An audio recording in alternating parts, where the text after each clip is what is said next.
I got you stuck. Got you stuck off the real. The realness. Welcome back to the Audacity Podcast. I am the man on the street. By now, you've probably seen or even heard about the tragedy when a helicopter crashed into a passenger plane over the airspace in D.C. And listening right now to WTTG, we're now taking over to show you this. This is video from the Kennedy Center camera, and you see that explosion right there. That is the moment when this small plane apparently crashed into a helicopter. You see a fireball, and then, Marla, we see that plane head down towards the Potomac River. Oh, what an image there. And according to our sister station in D.C., WTTG, that in fact is confirmed that a small aircraft collided with a helicopter. I wasn't going to speak about, ladies and gentlemen, because we got family members out there that just lost their loved ones.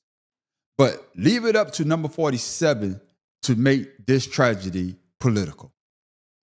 When he was the one, when he came into office, fired FAA personnel.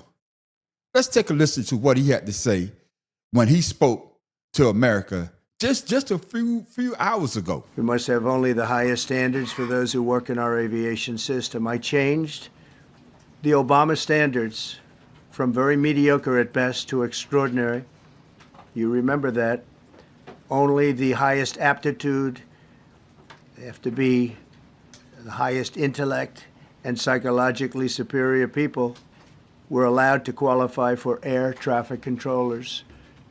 That was not so prior to getting there. When I arrived in 2016, I made that change very early on because I always felt this was a job that, and other jobs too, but this was a job that had to be superior intelligence, and we didn't really have that, and we had it. And then when I left office and Biden took over, he changed them back to lower than ever before. I put safety first. Obama, Biden, and the Democrats put policy first.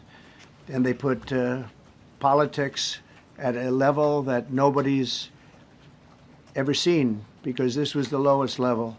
Their policy was horrible, and their politics was even worse. Are you saying this crash was somehow caused and the result of diversity hiring? And what evidence have you seen to support these claims? It just could have been. We have a high standard. We've had a much higher standard than anybody else. That prompted a sharp retort from Biden's Transportation Secretary Pete Buttigieg, who wrote on social media, quote, "Despicable.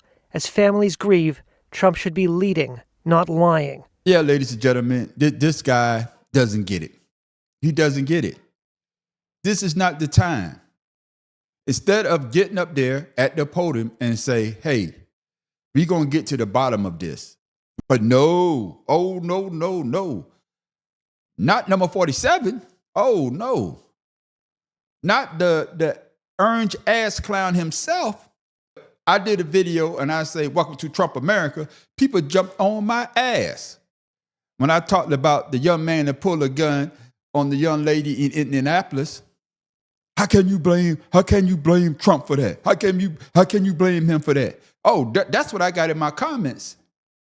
But yet he gets up there and he blames DEI and he blames Joe Biden for this tragic accident.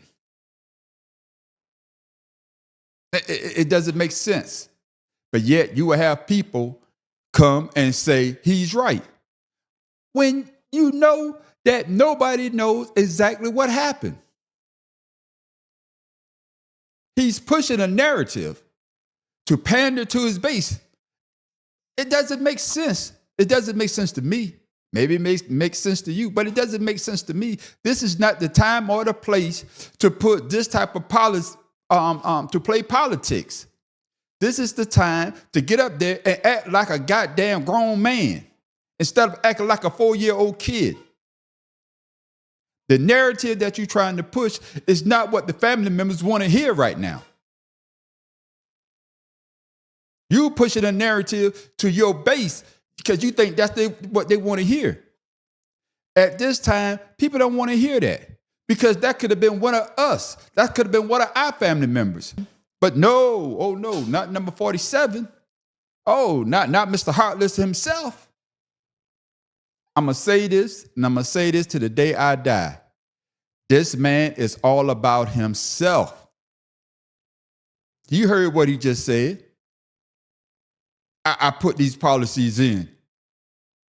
I put these policies in. Knowing what you did when you let all those people go. Knowing what you did when you rolled back some things dealing with the FAA. But it's never number 47's fault. It's always somebody else's fault. So let me know down in the comments what you think about what number 47 just said. The man on the street wants to know.